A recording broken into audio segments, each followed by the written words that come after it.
Are you at work right now sipping a favorite coffee drink? So am I. I'm going to show you how I make what I call a Reese's peanut butter cup iced coffee with peanut butter cold foam on top.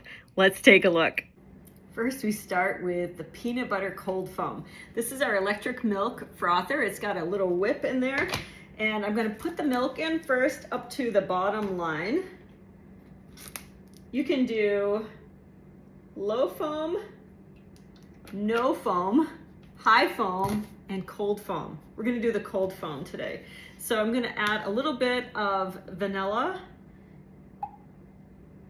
syrup, and we'll go ahead and add some PB2. I love this because it doesn't have the fat of peanut butter, it's just dehydrated nuts.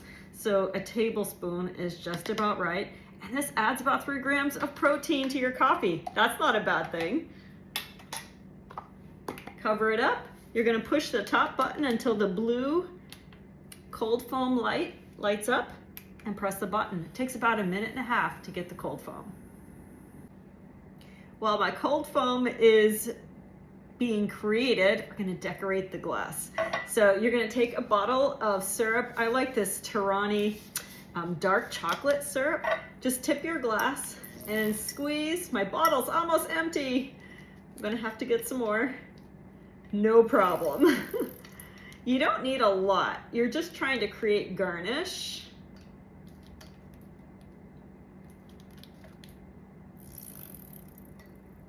There we go. Just like that. It looks kind of like a mess. All right. Now we're gonna add coffee ice cubes. This is a nice touch so that it doesn't dilute as it melts. And it means every last sip is going to be delicious.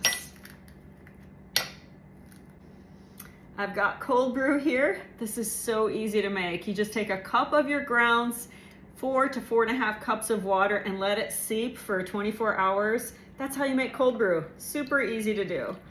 So go ahead and pour to about the 2/3 mark. We want to leave plenty of room for that peanut butter cold foam.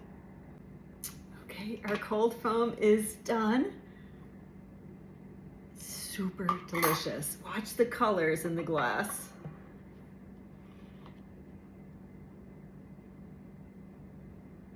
This is amazing.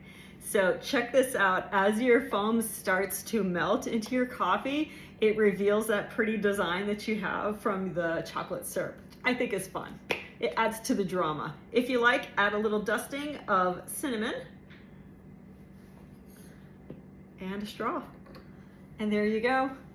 An amazing coffee shop drink you can make at home. Let me know if I can help you get these cool products in your kitchen.